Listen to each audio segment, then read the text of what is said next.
भाइयों और बहनों, क्या आप जानते हैं कि जापान में बच्चों की स्कूली शिक्षा के प्रारंभिक वर्षों में केवल पढ़ाई पर ही नहीं बल्कि अनुशासन, दया, सहयोग और जिम्मेदारी पर विशेष बल दिया जाता है। बच्चे स्वयं अपनी कक्षा की सफाई करते हैं, मिलकर भोजन परोसते हैं और एक दूसरे की सहायता करना सीखते हैं। उन्हें बचपन से सिखाया जाता है कि पहले अच्छा इंसान बनो, तभी अच्छे नागरिक बनोगे।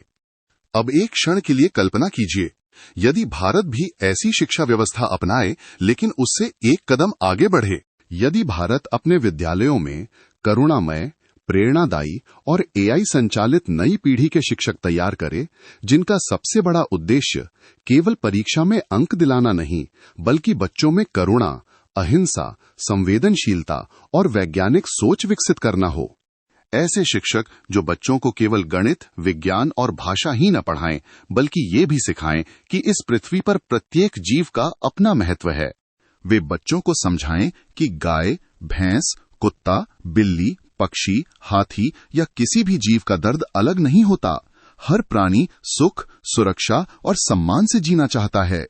जानवर हमारे उपयोग की वस्तु नहीं है, वे इस धरती पर हमारे सहयात्री हैं। यदि बचपन से ही बच्चों में ये संवेदना विकसित हो जाए तो वे केवल सफल पेशेवर ही नहीं बल्कि दयालु और जिम्मेदार नागरिक बनेंगे।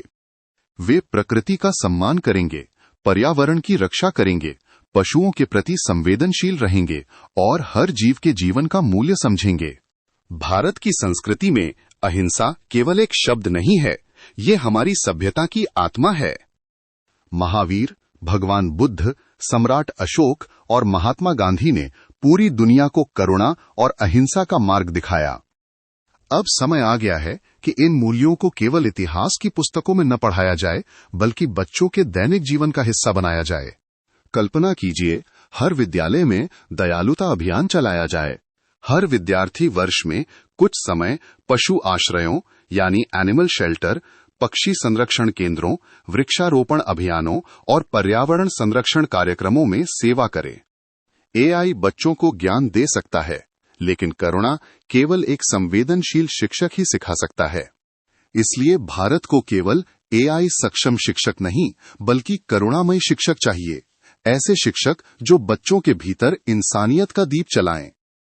यदि भारत जापान से अनुशासन सीखे और अपनी महान सांस्कृतिक विरासत से करुणा एवं अहिंसा का संदेश फिर से जीवित करे, तो हम केवल विकसित भारत ही नहीं बल्कि संवेदनशील भारत का निर्माण कर सकते हैं। एक ऐसा भारत जहां हर बच्चा गर्व से कहे कि मैं पढ़ूंगा, आगे बढ़ूंगा, इनोवेशन करूंगा, लेकिन किसी भी प्राणी को अनावश्यक पीड़ा नहीं पहुंचाऊंगा। यही है मिशन विकसित इंडिया 2047 का वास्तविक अर्थ। केवल आर्थिक रूप से विकसित भारत नहीं बल्कि ज्ञानवान, वैज्ञानिक, करुणामय और नैतिक भारत होना चाहिए। आइए हम ऐसी नई पीढ़ी तैयार करें जो बुद्धिमान भी हो और संवेदनशील भी, क्योंकि दया कमजोरी नहीं है, दया मानवता की सबसे बड़ी शक्ति है। यही दया की शक्ति हिंसा को कम कर सकती है, समाज में विश्वास बढ़ा सकती है, प्रकृति की रक्षा कर सकती है और मानवता को अधिक शांतिपूर्ण भविष्य की ओर ले जा सकती है। तभी सर्वे भवन्तु सुखिनः, सर्वे सन्तु निरामयाः तथा वसुधैव कुटुम्बकम का आदर्श वास्तविक जीवन में और अधिक सार्थक रूप से साकार हो सकेगा। जय हिंद, जय भारत।